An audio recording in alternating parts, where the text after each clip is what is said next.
Bien, ¿comenzamos? Fernando, ¿comenzamos ya? Ahí pongo, ahí comparto pantalla, sí. Bien, no la compartas todavía. Como el santiagueño, antes de dar el discurso, quisiera decir unas palabras, ¿sí? Bueno, buenas noches para todos mis hermanos del sur. Un privilegio estar con ustedes, a pesar de no hacerlo de manera presencial. Conozco a algunos de ustedes, no a todos.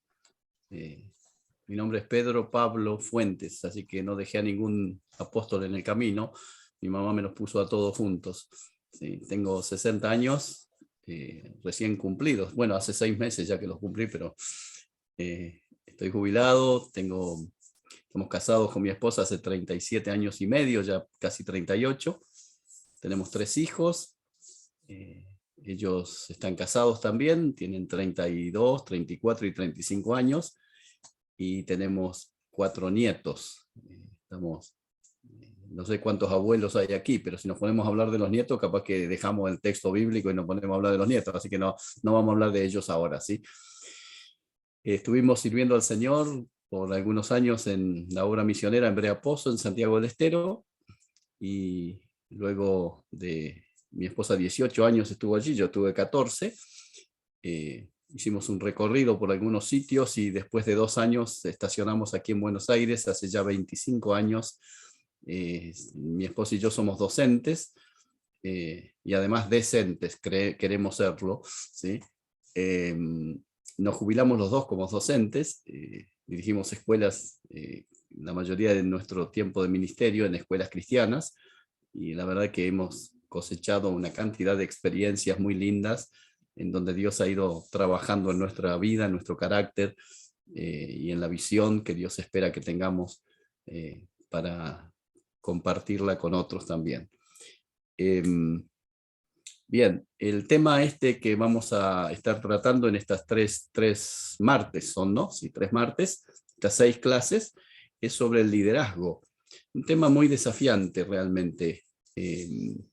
Yo trabajé sobre estos temas hace ya unos 15 años y escribí dos libros, publiqué sobre el liderazgo, porque siempre me inquietó el tema del liderazgo. Por la gracia de Dios y solo por la gracia de Dios, desde muy joven, Dios me puso en lugares de liderazgo.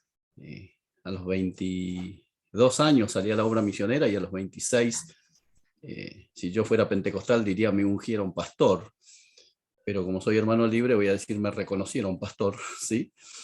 Y la verdad que era muy jovencito, 26 años recién cumplidos, pero los 2 pastores que estaban allí se fueron por distintas razones, y entonces el pastor Benito Bongarrá me dijo, bueno, ahora te haces cargo vos de la iglesia, y también me dio la dirección del colegio, no la dirección pedagógica, sino la dirección del proyecto que teníamos allí. Teníamos una radio, una emisora de radio, la escuela, y un proyecto para las familias, y todo eso había que dirigirlo, conducirlo. Y entonces empecé a trabajar en esa área de liderazgo formal y público. Y la verdad es que ha sido un desafío muy grande, porque a medida que iban pasando los años, uno va adquiriendo experiencia y va dándose cuenta de su ignorancia. Y ahora que tengo 60 años y que ya escribí 2 libros de liderazgo, me doy cuenta de lo poco que sé sobre el tema y de lo mucho que hay para aprender, porque la experiencia no alcanza, ¿sí? Cuando veamos el tema de la preparación de Moisés, vamos a ver lo que a los 80 años todavía no había aprendido a liderar. Y cuando llegó a los 120 y dejó al pueblo en la puerta de la tierra de Canaán, él reconoce que necesita que Dios le enseñe. Por eso escribe el Salmo 90, que es el único salmo que escribió Moisés. Y cuando uno lee ese salmo y lo analiza un poquito, hay varias frases que muestran que Moisés es un hombre que sabe que tiene que seguir aprendiendo. Así que cuando hablamos de liderazgo, y el tema que vamos a hablar en esta tarde va a ser liderazgo influyente. El libro se llama así, liderazgo influyente, porque la influencia es sumamente importante en el liderazgo. Así que vamos a tratar de definir algunas cuestiones antes de desarrollar el tema. Si hablamos de liderazgo, pensamos qué es liderar, ¿sí? Y podríamos compartir o decir algunas frases o alguna palabra que defina qué es liderar. Posiblemente algunos ya tengan la frase justa, que es la definición bíblica de liderar. Pero antes de pensar en la definición bíblica de liderar, ¿qué es lo que sabemos acerca del liderazgo? ¿Qué es liderar? ¿Qué es ser un líder? A ver, si quieren tirar alguna definición, alguna palabra, algún sinónimo, a ver, ¿qué es liderar? Si te preguntan, ¿qué es liderar? ¿Qué respondes? No tengan temor, no van a estar equivocados. Puede ser como guiar a otras personas y Bien, guiar a otros. guiar a otros. ¿Qué más? Conducir. Servicio. Conducir. Conducir, bien. Contener. Contener, bien. Servicio. Servicio. Bien, ya que llegaron a la definición bíblica, vamos a decir algunas más acerca de lo que se entiende por liderar en la sociedad que vivimos. Es dirigir, conducir, organizar, gestionar, gobernar. En palabras de uno de los pastores de Villarreal, llevar la delantera, ¿sí? Ahora, liderar en la Biblia es una definición muy cortita. Liderar es servir. ¿Sí? Eso dijo Jesús. Dijo, el que quiera, yo no vine para ser servido, sino para servir. Y luego dijo, si alguno quiere ser grande entre ustedes, tiene que ser el más pequeño, el siervo de todos, ¿sí? Y cuando Jesús lava los pies de los discípulos, les dice, ustedes me llaman maestro y señor, y dicen bien, porque lo soy. Y luego agrega, si yo el señor y el maestro les he lavado los pies, ustedes deben hacerlo de la misma manera. Por lo tanto, en el esquema de la sociedad que vivimos, el líder es el que está arriba de la pirámide. Y en la Biblia, el líder es el que está abajo sosteniendo a los demás, sirviéndoles. La pirámide es invertida, ¿sí? Así hizo Jesús, ¿sí? Y eso es lo que nosotros debemos entender cuando hablamos de liderazgo cristiano. ¿El liderar qué es? Servir. Si yo fuera de los pastores modernos, diría, repita conmigo, decilo conmigo, ¿sí? O decile al que tenés al lado, ¿vieron ese rollete que tienen? ¿Sí? Bien. Pero liderar es servir, no hay otra alternativa, ¿eh? Uno podría sentirse el gran líder, la persona importante, y si se siente importante ya deja de ser líder cristiano, ¿sí? A veces decimos, es un gran siervo de Dios. Ese gran lo inhabilita para ser siervo, porque el siervo no es grande, el grande es su Señor, a quien sirve, ¿sí? Así que cada vez que pensemos en un siervo de Dios, no debemos pensar en su grandeza, sino como sucedía con el profeta Eliseo. ¿Recuerdan cómo le llamaban al profeta Eliseo? El varón de Dios. Y cuando la gente iba a ver a Eliseo, no iba a ver al varón de Dios. En realidad uno puede ver que la gente iba a ver al Dios de ese varón, ¿sí? Allí está la grandeza del siervo, cuando deja que el grande sea el Señor, y él, como dijo Jesús, cuando habéis hecho lo que se os mandó, siervos inútiles sois, ¿sí? Porque lo que debíais hacer, habéis hecho, ¿sí? Así que, número uno, líder es un siervo, uno que sirve. Ahora la pregunta es, ¿qué es servir? Porque si definimos que liderar es servir, tenemos que saber qué es servir. Una de las cosas que más me preocupa cuando enseñamos o cuando escucho que alguien enseña es si define o no define las palabras que utiliza. Porque en ocasiones solemos decir, esta es una enseñanza ocasional. Ahí tengo a Carlos López, que es maestro y sabrá mucho de esto de enseñanza ocasional, ¿sí? Cuando definimos una palabra, cuando decimos una palabra y no la definimos, no la explicamos, solemos dar por hecho que la gente lo sabe, y a veces la gente no lo sabe, y a veces ni siquiera el que lo está diciendo lo sabe. Deben haber oído ustedes la palabra propiciación, ¿sí? La palabra concupiscencia, ¿sí? Y si no podemos explicarla, sería mejor que ni siquiera la digamos, ¿sí? Entonces yo quiero ahora que pensemos en qué es servir. Fíjense qué sencillo que es, pero ¿cómo definirían servir? A ver, ¿qué es servir? Para mí es como que es esclavitud. O sea, Bien, esclavo, a ver, ¿qué el otra otro. cosa es servir? buscar el bien del otro, no el mío. Bien, muy bien. Servir es... ¿Pedro fue el que habló? Sí, Sí, por telepatía le pasé la definición, bien. Servir es hacer una acción en beneficio de otro. Eso es servir. No hay ninguna otra historia, ¿eh? Servir es hacer una acción que beneficie a otro. Cuando yo hago una acción de la cual el rédito me lo llevo yo, no estoy sirviendo, ¿sí? Estoy haciendo una negociación, ¿sí? Como me dijo una vez un intendente en Breaposo, en Santiago del Estero, me pidió algo y le dije que no podía concedérselo, una herramienta de la escuela, un tractor.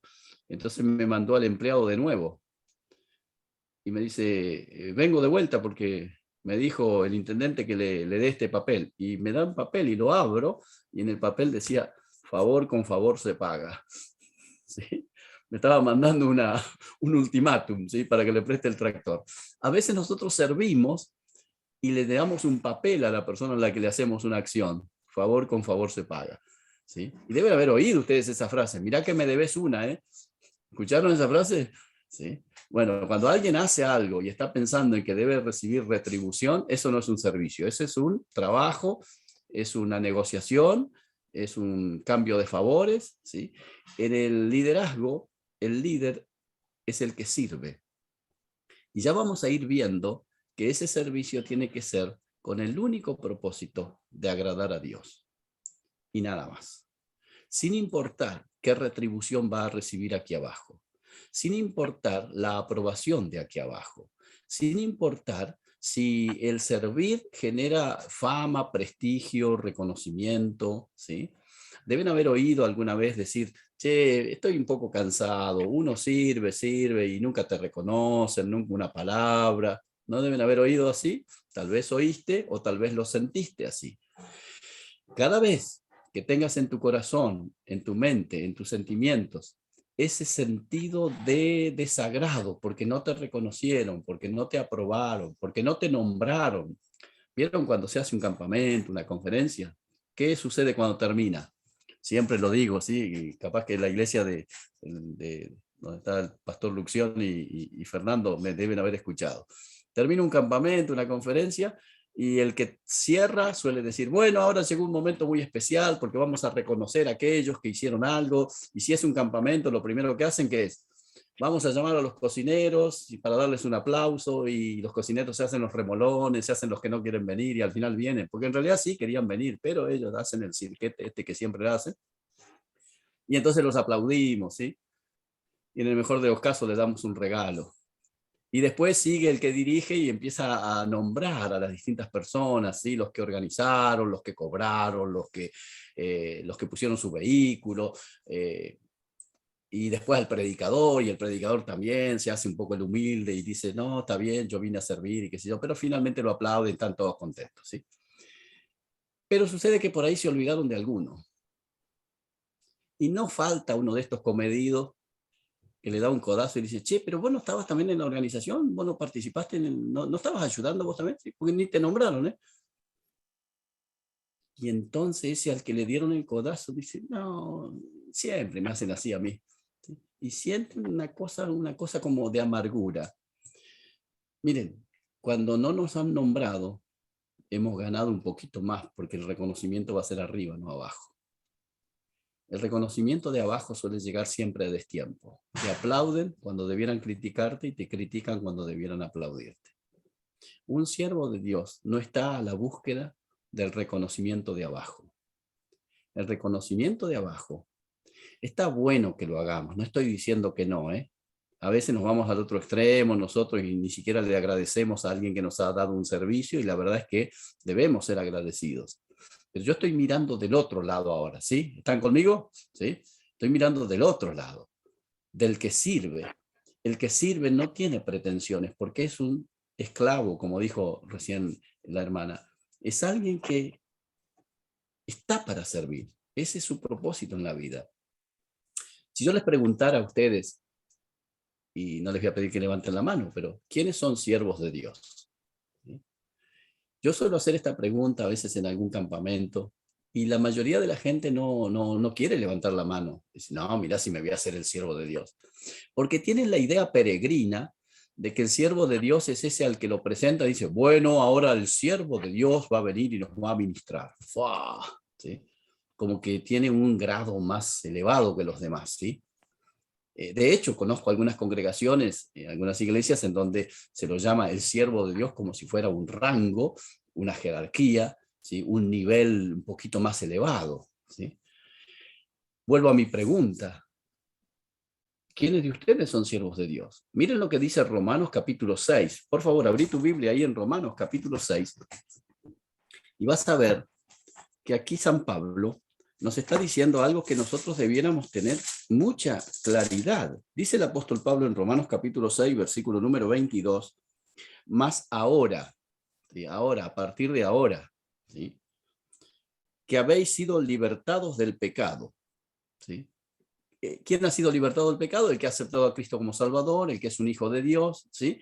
Ahora que habéis sido libertados del pecado y hechos, ¿qué dice? Siervos de Dios. ¿A quiénes el Señor hizo siervos?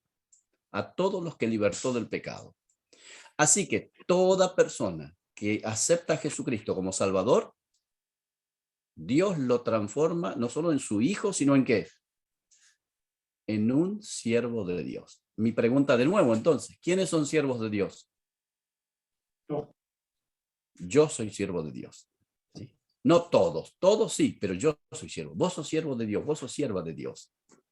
El problema está que nosotros hemos confundido alguna cuestión y Luis Palau lo clarificaba bastante bien. Él decía, servir a Dios no es una cuestión de llamado. ¿Vieron esos que dicen, ay, yo he recibido un llamado de parte de Dios y hasta ponen cara y parece que un poco de humo hay alrededor de ellos? ¿Vieron?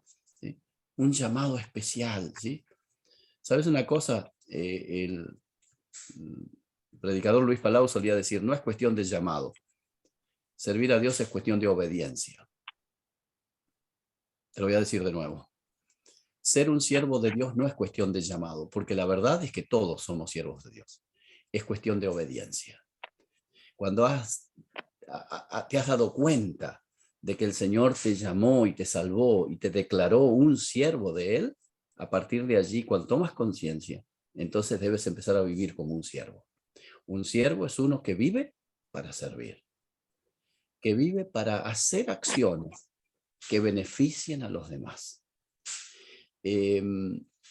Poco probable es que si sirves a Dios, no recibas de Dios una paz interior, una satisfacción interior, una vida desafiada cada día. Y por el hecho de servir, a consecuencia de servir, entonces empezarás a liderar. Porque Jesús dijo, el que quiere ser grande, hágase pequeño entre ustedes. Así que nosotros comenzamos nuestra clase y nuestro tema hablando acerca del liderazgo. ¿Qué era liderar? Servir. Servir. ¿Y qué era servir? Hacer acciones en beneficio A favor de otro. de los demás. Eso genera influencia, ¿sí? Las personas suelen tener una idea media peregrina sobre la influencia y creen que la influencia es algo como una cosa mágica, ¿sí? Como que es un momento. Y miren, vamos a definir qué es influencia. Ahora sí, Fernando, ¿quieres poner la primera placa? ¿Qué es influencia? No estoy hablando de la fiebre, de la gripe, ¿sí? ¿Se acuerdan cuando te ve la gripe influencia? Bien, no es de esa, ¿sí? Miren, influencia, yo escribí una definición sobre la influencia. Influencia, yo se las voy a leer mientras aparece en la pantalla. Dale más clic para que aparezca, ¿sí? Dale todo para que se llene ahí. Una más todavía. Bien. Influencia es la conquista de la confianza de la gente para que ésta realice voluntariamente acciones que el líder sugiere. Influencia no es dominar a la gente, no es mandar a la gente, no es presionar a la gente para que te siga o haga lo que vos esperás que haga. Influencia es una conquista de la confianza. Cuando uno confía en una persona, está dispuesta a veces a seguirla y a veces a hacer lo que esta persona sugiere.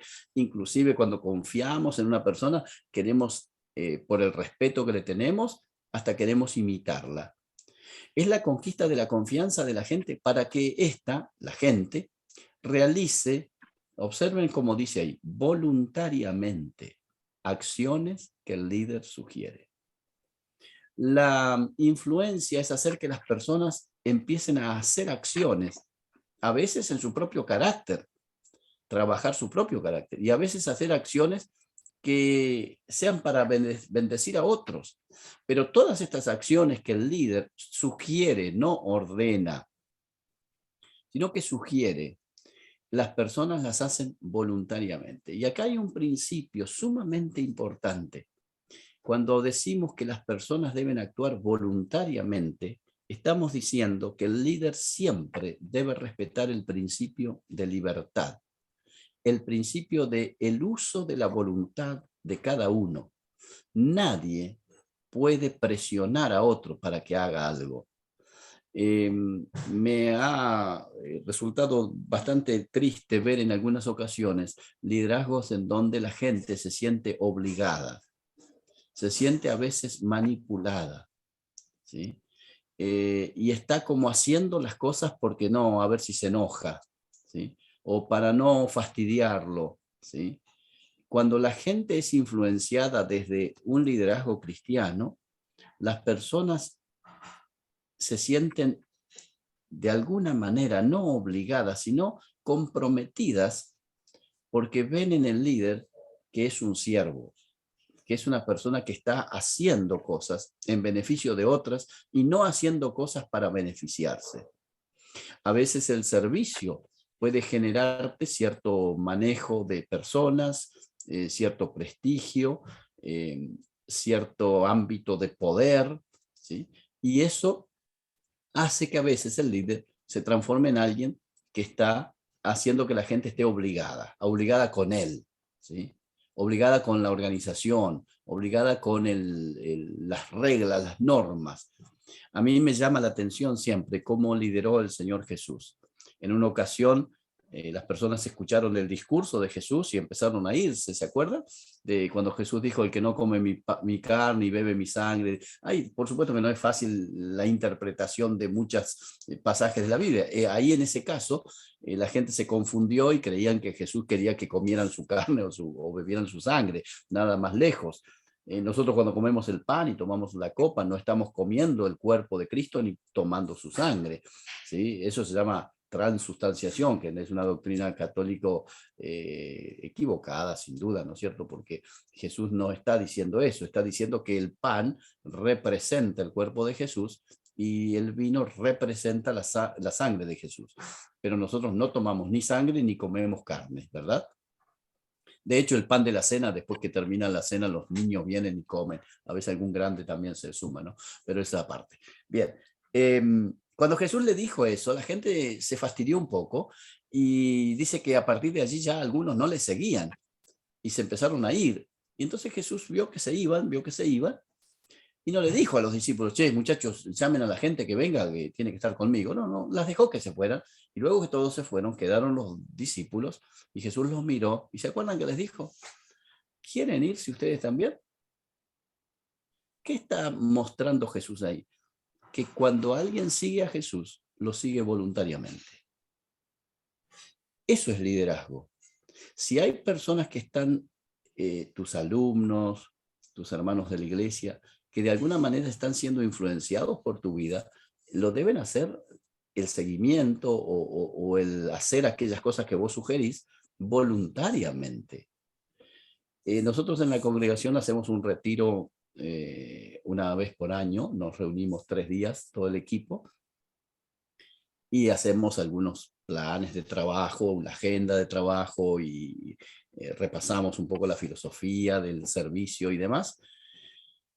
Y cada año, hace 18 años que tenemos la congregación que hemos iniciado, tenemos el equipo que se reúne y entonces cada año, yo en el último momento que tenemos, siempre repito lo mismo y ya están cansados algunos de escucharme. Yo les digo, hermanos, estamos aquí en este equipo porque hemos decidido estar. Y si alguno quisiera no estar, sepa que puede irse. No de la iglesia, sino del equipo. Seguimos siendo hermanos. De hecho, tenemos en la iglesia algunos hermanos que no participan del equipo de ministerio porque no quieren comprometerse, porque tienen otros compromisos o vaya a saber por qué. La cosa es que los que están es porque quieren estar. Y jamás se me ocurriría a mí presionarlos o obligarlos a que estén en un lugar donde ellos no han decidido. Porque los siervos de Dios reportan a su Dios, a su Señor. No reportan a nosotros. Nosotros no somos dueños de las personas. No somos dueños de sus voluntades. Y sería un gran error que nosotros en el liderazgo creamos que son nuestros. Vieron que a veces alguno dice por allí, yo tengo 3 discípulos. Sí, estos son mis discípulos. Siempre digo esta frase, capaz que alguno me la escuchó. Si tenés algún discípulo, se lo robaste a Jesús. Porque los discípulos son de Jesús. Y vos y yo también somos discípulos de Él. El día que yo tenga algún discípulo, no entendí qué es ser siervo de Jesucristo. ¿Sí? Así que a las personas que nosotros tenemos bajo nuestro liderazgo, no son nuestras personas. Dios las ha puesto allí para que las ayudemos, las acompañemos, las motivemos, las capacitemos, les ayudemos, y ellos nos ayudan, nos motivan, nos capacitan a nosotros, porque esto es unos a otros. No hay un sábelo todo, ¿eh? Yo aquí estoy cumpliendo la función de profesor, pero no vayan a pensar que me creo que soy el profesor de ustedes, ¿eh? Si yo me creo eso, soy un ignorante, ¿sí? Ignorante de mí mismo, ignorante de las escrituras, ignorante de lo que es el liderazgo, ¿sí? Estamos compartiendo, y por la gracia de Dios, por el don que el Señor me ha dado, estoy enseñando, pero otro está haciendo otra tarea, como pasando el Power, ¿sí?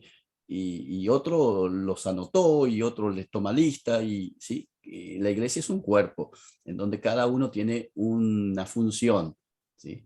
Así que el liderazgo nunca es un grado de jerarquía que le da autoridad o poder sobre las personas. En ocasiones algunas personas nos dicen en la iglesia que quieren cambiarse de congregación, que quieren irse a otro lugar. Siempre les digo lo mismo. Los llamo, conversamos y les decimos, queremos que sepan, los pastores que estamos allí, queremos que sepan que nos encantaría que se queden, que nos da cierta tristeza que se van porque son parte de nosotros, pero queremos que sepan que tienen toda la libertad para hacerlo. No son nuestros. Y oramos por ellos, y en la última reunión donde están les pedimos que ellos digan algunas palabras, que cuenten inclusive si quieren por qué se van, que cuenten si quieren a dónde van, y siempre les decimos lo mismo al final.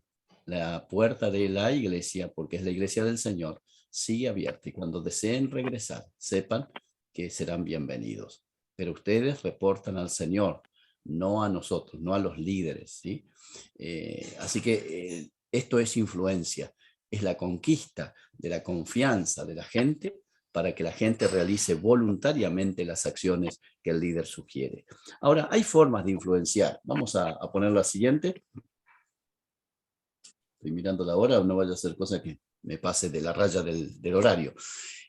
Hay formas de influenciar, y en la sociedad que vivimos hay 3, vamos a poner la primera.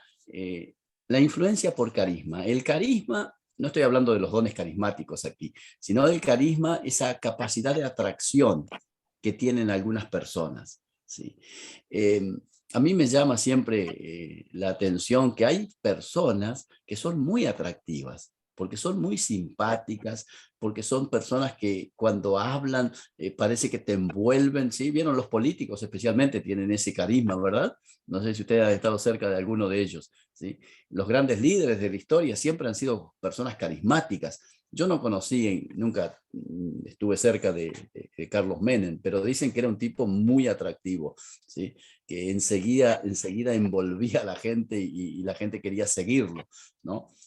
Está bueno, la verdad. Yo no es mi característica, no tengo ese carisma no que me gustaría tener, porque Dios no me lo dio. Pero yo tengo 3 hijos, y uno de ellos tiene un carisma interesante, ¿no? Siempre que vamos a alguna fiesta, el sábado estuvimos en un casamiento, el domingo, y él estaba siempre rodeado de personas, ¿sí?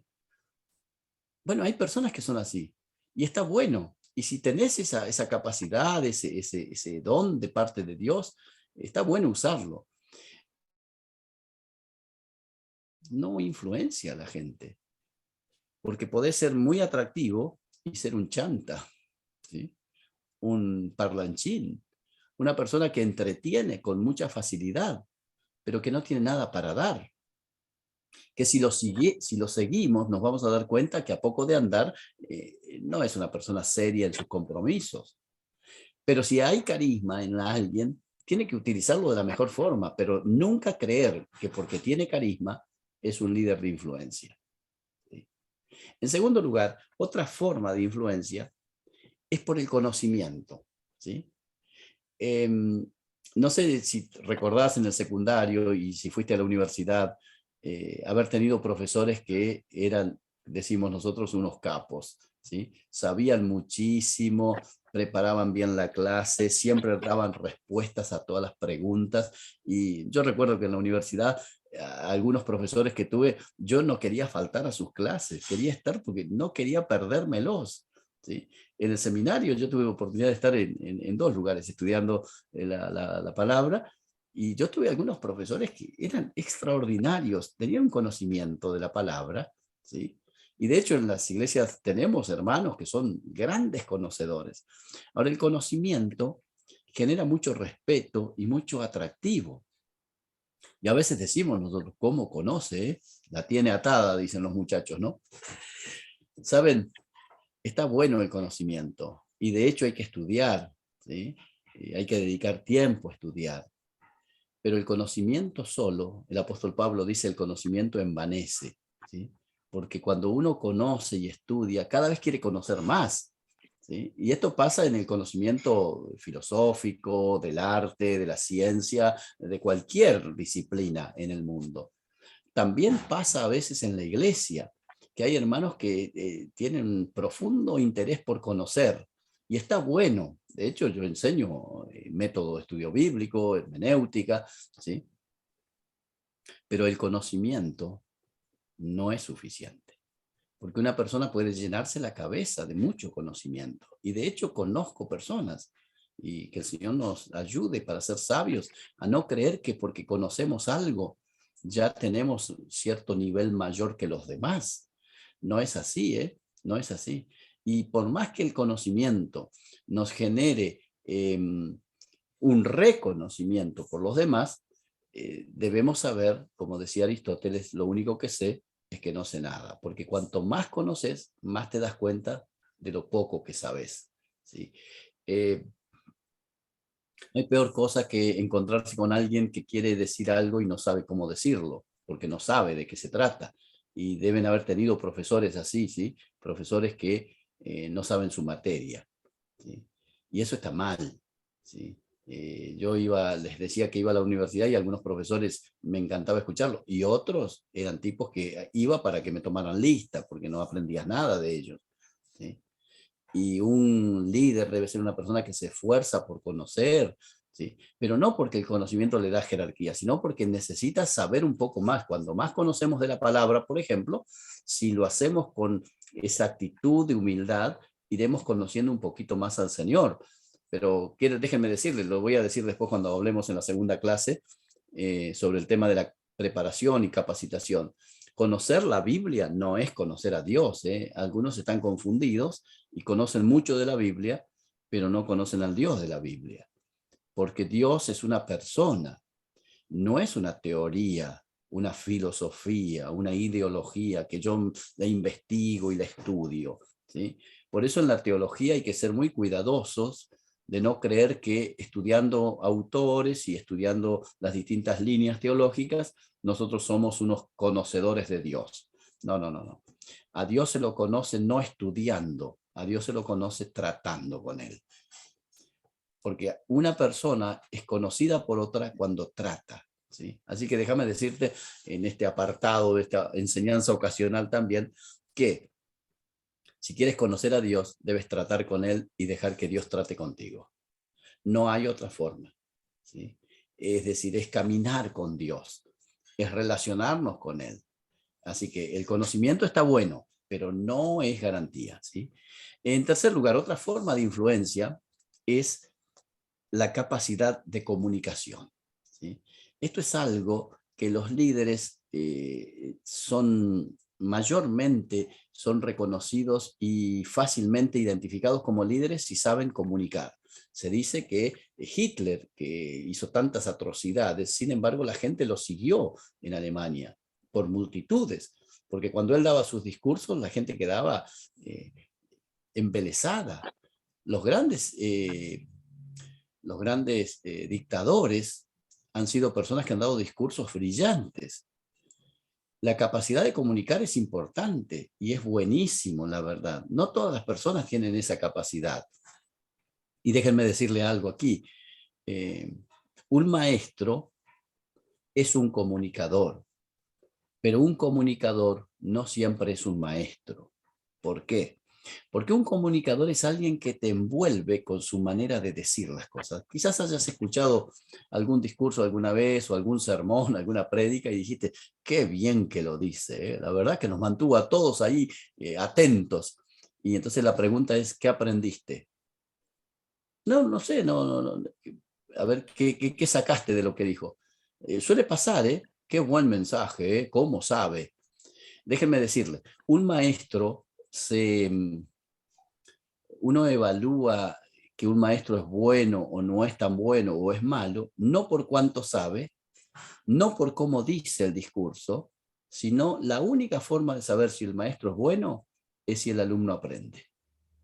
Por supuesto que hay veces que el alumno no quiere aprender, esa es otra historia, pero en la normalidad, digamos, cuando hay naturalmente gente que está allí escuchando tu clase, la única forma de saber si eres buen maestro, si tienes don de maestro, es si las personas aprenden, ¿sí? Y aprender es tomar una verdad y saber qué hacer con ella. Pastor Salvador de Lutri suele decirme siempre, Pastor Fuentes, recuerde que su sermón del domingo tiene que servir para el lunes, ¿sí? Una persona aprende cuando escucha una verdad, la entiende y ahora le sirve para hacer algo, ¿sí? Es como una herramienta. Así que tener capacidad de comunicación está bueno. Si la tenés, en buena hora. Pero eso no alcanza para ejercer influencia. La influencia es la conquista de la confianza de la gente. Y una persona carismática, atractiva, si es un chanta, si es alguien que no puede sostener su palabra, que cuando dijo sí, puede ser sí o no y no se sabe bien, cuando dijo voy, no sabe si va a ir o no va a ir, puede tener mucho carisma, pero si no es serio en su palabra, no sirve. Cuando una persona de influencia, un líder, un siervo de Dios, dijo voy, toda la gente sabe que va a ir. Y si llegara a no ir, la gente va a decir, che, ¿qué le habrá pasado, verdad? Qué raro que no vino. Pero si es un carismático, en el sentido de carisma, y dijo voy y no va, y es un chanta, la gente cuando dice, al final no vino, no, sí sabemos, él te dijo, pero cuando la gente no toma en serio tu palabra, no estás ejerciendo ninguna influencia. Bueno, estás ejerciendo una influencia negativa. Estás haciéndole creer a la gente que se puede ser un líder siendo una persona no cabal, no seria, no responsable. Así que carisma, conocimiento y capacidad de comunicar son características buenas, pero no alcanzan solas. Se requiere algo más para que realmente puedas ejercer influencia. Tenemos unos minutitos más antes de hacer la pausa, ¿sí? Fernando, ¿a qué hora termina la última hora?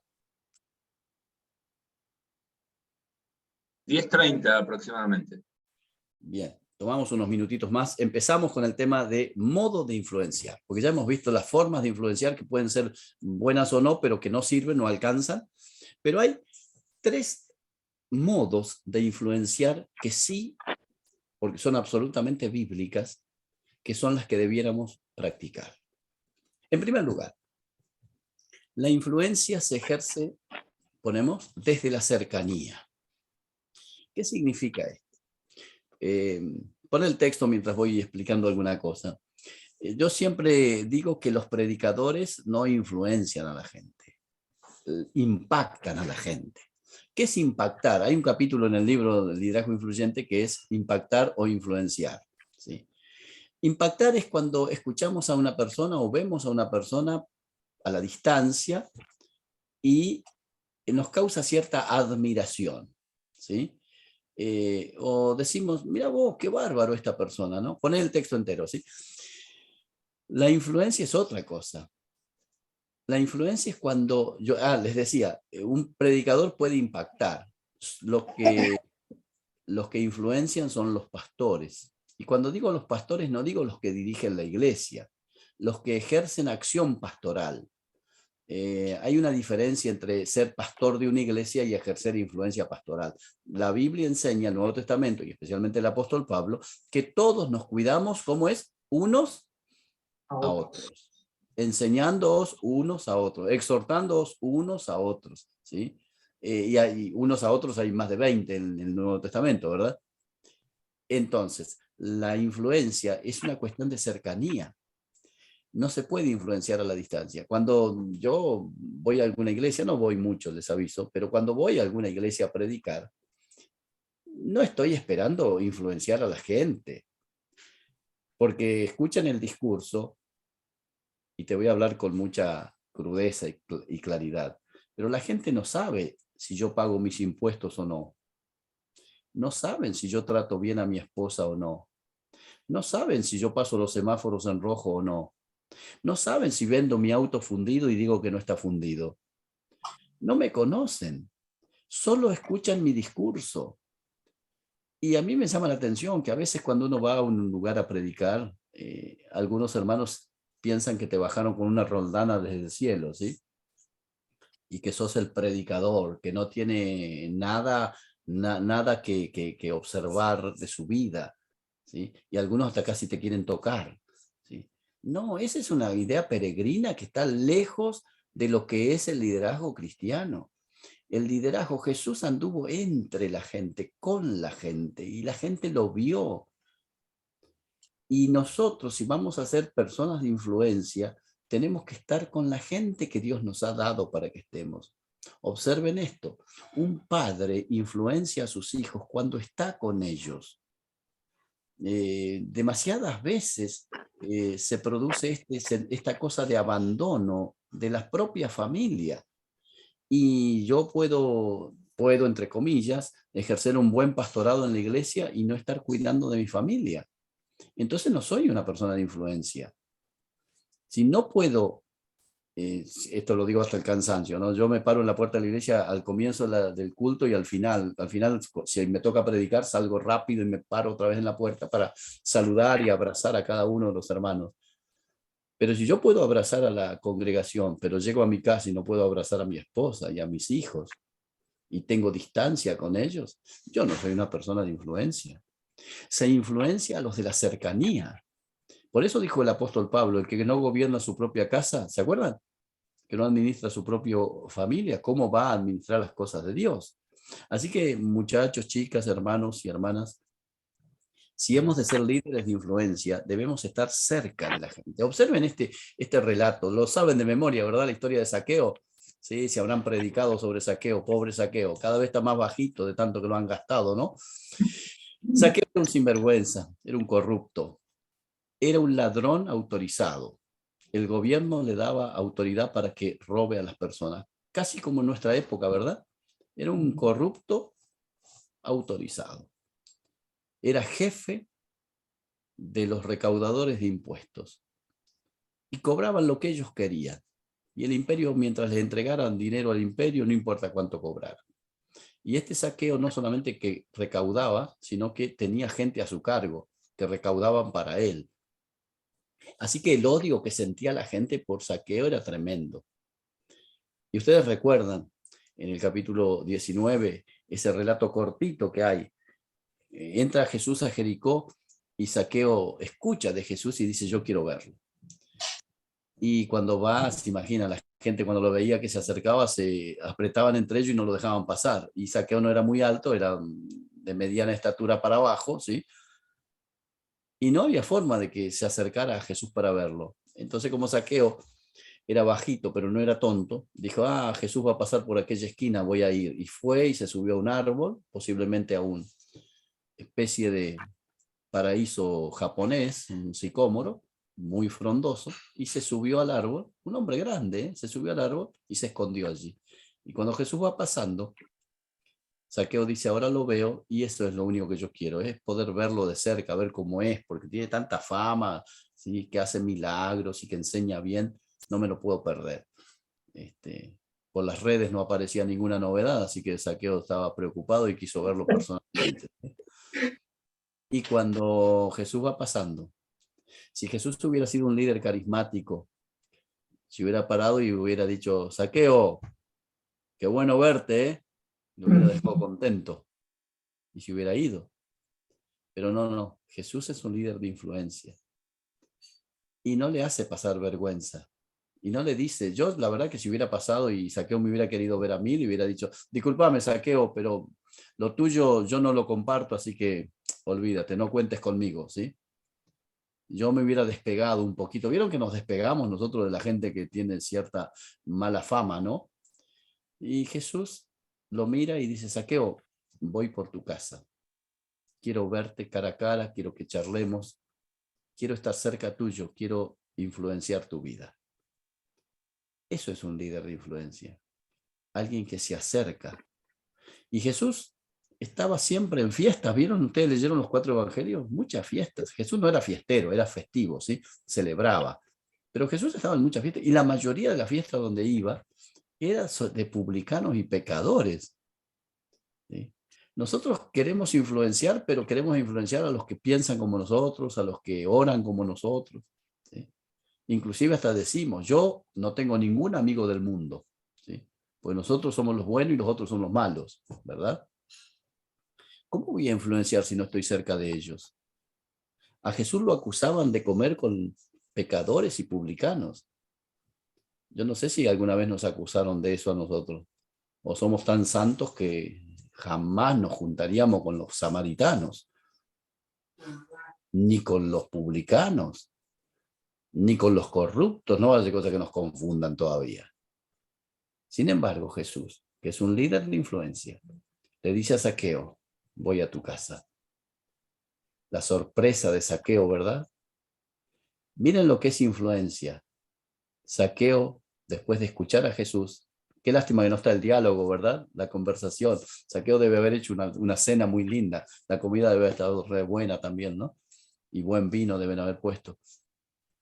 Pero lo cierto es que la gente armó un piquete en la puerta de la casa de Zaqueo, una sentada, y con carteles decía, fuera de saquen a Zaqueo, que Jesús no esté con él. Y sale Zaqueo y dice, señores, les voy a devolver lo que les robé. Eso es influencia. Señores, yo ahora he cambiado. Y Jesús dijo, hoy vino la salvación a esta casa.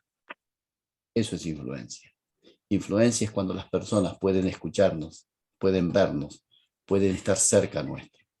Y cuando nosotros estamos dispuestos a estar cerca de ellos. ¿Sí? Hay otro relato ahí en Lucas 24, cuando Jesús camina con los caminantes a Emaús. ¿Recuerdan? Iban tristes ellos. Dentro de un ratito vamos a hablar sobre estos caminantes. Pero dice el texto, sucedió que mientras hablaban estos dos caminantes y discutían entre sí, Jesús mismo, ¿qué dice? Se acercó y caminaba con ellos. Así se ejerce la influencia. No hay otra alternativa. Vamos a tomarnos 10 minutos, ¿sí? De recreo hasta 30 y 40, si les parece, ¿sí? Así toman un cafecito, ¿está bien? Y 40 nos encontramos de nuevo, ¿sí? Y seguimos con los modos de influencia.